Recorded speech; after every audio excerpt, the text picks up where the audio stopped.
বকেয়া ডিএ দীর্ঘ এক দশক ধরে এই দাবিতেই কিন্তু তোলপাড় একেবারে গোটা রাজ্য রাজনীতি। আর এই কবছরে এই বকেয়া ডিএ নিয়ে কিন্তু একাধিকবার উত্তাল হয়েছে গোটা রাজ্য, কারণ বকেয়া ডিএর দাবিতে আন্দোলন চলছে শহীদ মিনার চত্বরে। সেই আন্দোলন 2 বছরে পা রাখতে চলেছে 27শে জানুয়ারি। সেই নিয়ে কিন্তু সংগ্রামী যৌথ মঞ্চ একাধিক কর্মসূচি ঘোষণা করে দিয়েছেন ইতিমধ্যেই রাজ্য সরকারকে চাপে রাখতে। তার মধ্যে সুপ্রিম কোর্টে চলছে পঞ্চম বেতন কমিশনের ডিএ মামলা, যেটা চলছে 2016 সাল থেকে বিভিন্ন আদালতে। এবং সবথেকে তাৎপর্যপূর্ণ হলো সুপ্রিম কোর্টে 2 বছর ধরে চলছে এই ডিএ মামলা, কিন্তু 2 বছরে 14 বার পিছিয়ে গেছে এই ডিএ মামলা ফাইনাল শুনানির জন্য। একবারের জন্যও কিন্তু সেভাবে শুনানি হয়নি, সময়ের অভাবে বারবার পিছিয়ে গেছে সুপ্রিম কোর্টে ডিএ মামলার ফাইনাল শুনানি। তার মধ্যেই কিন্তু চলছে ডিএর দাবিতে আন্দোলন। আর তার মধ্যেই দিওয়ালির আগে 3% ডিএ বৃদ্ধি করেছে কেন্দ্রীয় সরকার। তার ফলে কেন্দ্রীয় সরকারি কর্মচারীদের ডিএর পরিমাণ বেড়ে দাঁড়িয়েছে 53%। এদিকে রাজ্য সরকারি কর্মচারীরা শুধুমাত্র 14% হারে ডিএ পাচ্ছেন, যেখানে 2024 সালেই কিন্তু দুবার 1 জানুয়ারি এবং 1 এপ্রিল 4% করে 8% ডিএ বৃদ্ধি হয়েছিল রাজ্য সরকারি কর্মচারীদের। ডিএ বৃদ্ধি করেছিলেন রাজ্যের মুখ্যমন্ত্রী মমতা ব্যানার্জি। সেটাই কিন্তু শেষ 2025। কেন্দ্র ডিএ ঘোষণা করলেও এখনও পর্যন্ত রাজ্য ডিএ বৃদ্ধির পথে হাঁটেনি। তবে অবশেষে বাড়তে চলেছে রাজ্য সরকারি কর্মচারীদের ডিএ, এমনই কিন্তু ইঙ্গিত মিলছে এবার নবান্ন সূত্রে, অর্থ দপ্তর সূত্রে। এই মুহূর্তের সবচেয়ে বড় খবর রাজ্যের লক্ষ লক্ষ সরকারি কর্মচারী এবং শিক্ষক শিক্ষিকাদের জন্য।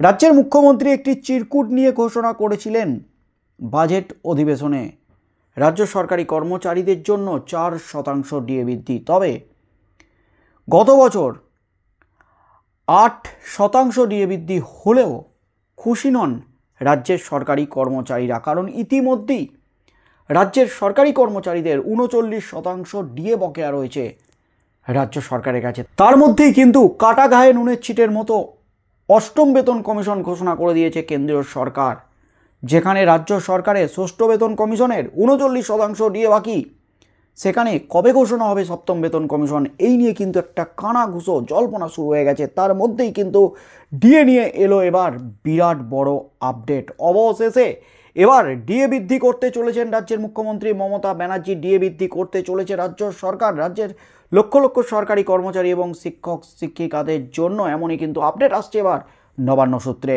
নতুন বছর শুরু হলেও এখনও কোনো দাবি পূরণ হয়নি সরকারি কর্মচারীদের। বাড়ছে অপেক্ষা, বাড়ছে ভোগান্তি। এই আবহে কেন্দ্রীয় হারে মহার্ঘ ভাতা প্রদান সহ একগুচ্ছ দাবিতে আগামী 27শে জানুয়ারি রাস্তায় নামতে চলেছেন রাজ্য সরকারি কর্মচারীদের একটা বড় অংশ। জানা যাচ্ছে প্রথমে সুবোধ মল্লিক স্কয়ার থেকে ধর্মতলা পর্যন্ত মহা মিছিল, আর তারপর সংগ্রামী যৌথ মঞ্চের নেতৃত্ব শহীদ মিনারের পাদদেশে সমাবেশের আয়োজন করেছেন। আসন্ন কর্মসূচি নিয়ে সংগ্রামী যৌথ মঞ্চের আহ্বায়ক ভাস্কর ঘোষ বলেন, পশ্চিমবঙ্গের মহার্ঘ ভাতার বঞ্চনার সেটার সূত্রপাত আজ থেকে হয়নি। স্বাধীনতার পর থেকেই কখনোই এ রাজ্যের সরকারি কর্মচারী শিক্ষকরা কোনো দিনই কেন্দ্রীয় হারে মহার্ঘ ভাতা পাননি। ভাস্করবাবু বলেন, 2019 সাল থেকে বলতে গেলে মহার্ঘ ভাতা প্রায় শূন্য হয়ে গেছে। 2023 সালে আমরা লাগাতার লড়াই করে 3 কিস্তি ডিএ আদায় করতে পেরেছি, যে কারণে 3% থেকে বেড়ে এখন 14% দাঁড়িয়েছে ডিএ, কিন্তু বকেয়া রয়েছে 39%। আমরা ঠিকমতো লড়াই করতে পারছি না বলে এখনও পর্যন্ত 2025 সালে এসেও মহার্ঘ ভাতা বৃদ্ধির পরিমাণ শূন্য, নেটফল 0 বিস্ফোরক দাবি করলেন ভাস্কর ঘোষ। তিনি যোগ করলেন, লড়াই ছাড়া উপায় নেই, লড়াইটা যদি দিতে পারেন আগামী বাজেটে এই সমস্ত কিছু হয়তো জুটলেও জুটতে পারে। এই মুহূর্তের সবচেয়ে বড় খবর, বাজেটে বেতন বৃদ্ধি ডিএ বৃদ্ধির একটা কিন্তু ইঙ্গিত দিয়ে দিলেন ভাস্কর ঘোষ। সংগ্রামী যৌথ মঞ্চের আহ্বায়ক ভাস্কর ঘোষ তিনি কিন্তু স্পষ্ট করলেন, ডিএর দাবিতে লড়াইটা যদি জোরদার করতে পারেন, আগের মতো আবারও যদি ঝাঁঝ বাড়াতে পারেন, তবেই কিন্তু বাজেটে এই ডিএ জুটলেও জুটতে পারে। এই ডিএ দিতে পারে রাজ্যের মুখ্যমন্ত্রী মমতা ব্যানার্জি, ডিএ বৃদ্ধি করতে পারেন রাজ্যের মুখ্যমন্ত্রী মমতা ব্যানার্জি। এমনই কিন্তু রাজ্যের সরকারি কর্মচারীদের বড় বার্তা দিলেন ভাস্কর ঘোষ। এবারেও কি তেমন কিছু হতে পারে যেমনটা পরপর দুবার আগের বাজেট পেশের সময় রাজ্য সরকারি কর্মচারীদের মহার্ঘ ভাতা বৃদ্ধি করেছিলেন মমতা ব্যানার্জির সরকার। তবে আশায় মরে চাষা, আশায় রয়েছেন সরকারি কর্মীরা। উল্লেখ্য, বর্তমানে ষষ্ঠ বেতন কমিশনের আওতায় 14% হারে ডিএ পাচ্ছেন এ রাজ্যের সরকারি কর্মীরা। এদিকে গত বৃহস্পতিবারই সুখবর পেয়েছেন কেন্দ্রীয় সরকারি কর্মচারীরা। কেন্দ্রীয় মন্ত্রিসভার তরফে ক্যাবিনেটে অনুমোদন পেয়েছে অষ্টম বেতন কমিশন। বর্তমানে কেন্দ্রীয় সরকারি কর্মচারীদের মহার্ঘ ভাতার পরিমাণ 53%। কেন্দ্রীয় সরকারি কর্মচারীদের সঙ্গে এ রাজ্যের কর্মীদের মহার্ঘ ভাতার ফারাক দাঁড়িয়েছে 39%, যা নিয়ে ক্ষোভ উগরে দিয়েছেন সরকারি কর্মচারীদের একাংশ। তার মধ্যেই কিন্তু একটা জল্পনা, একটা কানাঘুষো ইতিমধ্যেই শুরু হয়ে গেল। নবান্ন থেকেও কিন্তু উঠে আসছে বড় আপডেট। গত 2 বছর যেমন ঘোষণা করেছিলেন রাজ্যের মুখ্যমন্ত্রী মমতা ব্যানার্জি, বাজেট অধিবেশনে ডিএ বৃদ্ধি করেছিলেন রাজ্যের মুখ্যমন্ত্রী মমতা ব্যানার্জি, ঠিক তেমনটাই কিন্তু এবারেও বাজেট অধিবেশন আসছে সামনেই ফেব্রুয়ারি মাসে। আর সামনেই ফেব্রুয়ারি মাসেই কিন্তু বাজেট অধিবেশনে ডিএ বৃদ্ধি করতে পারেন রাজ্যের মুখ্যমন্ত্রী মমতা ব্যানার্জি। তবে শর্ত একটাই, সংগ্রামী যৌথ মঞ্চ যে আন্দোলন চালাচ্ছে ডিএর দাবিতে, যে আন্দোলন চলছে শহীদ মিনার চত্বরে, এবং 27শে জানুয়ারি 2 বছর যেটা পূর্ণ হতে চলেছে যে আন্দোলন, 2023-এর 27শে জানুয়ারি থেকে এই আন্দোলন চলছে শহীদ মিনার চত্বরে। আর এবছর 27শে জানুয়ারি কিন্তু বড় সড়ো কর্মসূচি ডিএর দাবিতে মিছিল আয়োজন করেছেন এবং একটা বিরাট জমায়েতের আয়োজন করেছেন শহীদ মিনার চত্বরে সংগ্রামী যৌথ মঞ্চের নেতৃত্বরা। সেই জমায়েত এবং এই মিছিল আন্দোলনের ঝাঁজ যদি বাড়াতে পারেন সরকারি কর্মচারীরা, তবেই কিন্তু ভাগ্যের শিকে ছিঁড়বে।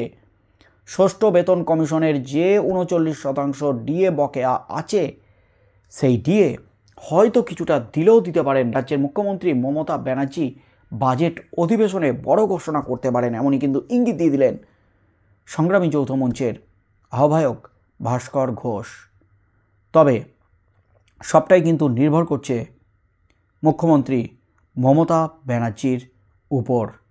রাজ্যের মুখ্যমন্ত্রী মমতা ব্যানার্জি স্পষ্ট করে দিয়েছেন, ডিএ মৌলিক অধিকার নয়, ডিএ ঐচ্ছিক। যখন রাজ্য চাইবে তখনই ডিএ দেবে। কেন্দ্রের হারে ডিএ চাইতে গেলে কেন্দ্রে গিয়ে চাকরি করুন। কেন্দ্র কোটি কোটি টাকা বকেয়া রেখেছে, বকেয়া মেটাচ্ছে না। কেন্দ্রের কাছ থেকে বকেয়া টাকা নিয়ে আসুন, রাজ্য ডিএ মিটিয়ে দেবে। সাফ জানিয়ে দিয়েছে রাজ্যের মুখ্যমন্ত্রী মমতা ব্যানার্জি সহ রাজ্যের মন্ত্রীরা। রাজ্য সরকার অর্থাৎ ডিএ নিয়ে কিন্তু অবস্থান স্পষ্ট করে দিয়েছেন। তার মধ্যেই কিন্তু 2026-এর বিধানসভা নির্বাচন আসন্ন। আর এই বিধানসভা নির্বাচন নিয়ে, এই ডিএ নিয়ে যাতে বিরোধীরা এই ডিএটাকে হাইজ্যাক করে বড়সড় আন্দোলন বা রাজ্য সরকারি কর্মচারীদের ভোট ব্যাংকে যাতে থাবা বসাতে না পারে, তার জন্যই কিন্তু এই বাজেট অধিবেশনে ডিএ বৃদ্ধির পথে হাঁটতে পারেন রাজ্যের মুখ্যমন্ত্রী মমতা ব্যানার্জি, এমনই আপডেট আসছে নবান্ন সূত্রে। আর তেমনটাই কিন্তু ইঙ্গিত দিয়ে দিলেন সংগ্রামী যৌথ মঞ্চের আহ্বায়ক ভাস্কর ঘোষ। তাই কি হতে চলেছে আগামী দিনে, এবং 27শে জানুয়ারি যে আন্দোলনের ডাক দিয়েছেন সংগ্রামী যৌথ মঞ্চের নেতৃত্বরা, সেই আন্দোলনে কেমন জমায়েত হয়, কেমন ঝাঁজ দেখাতে পারেন সরকারি কর্মচারীরা। ঝাঁজ বাড়লেই কিন্তু ডিএ বাড়বে, জানিয়ে দিলেন ভাস্কর ঘোষ। কি হতে চলেছে আগামী দিনে, বাজেটে কি ডিএ বৃদ্ধি হবে নাকি তার আগেই ঘোষণা করবেন রাজ্যের মুখ্যমন্ত্রী মমতা ব্যানার্জি, সেদিকেই চোখ থাকবে গোটা রাজ্যের।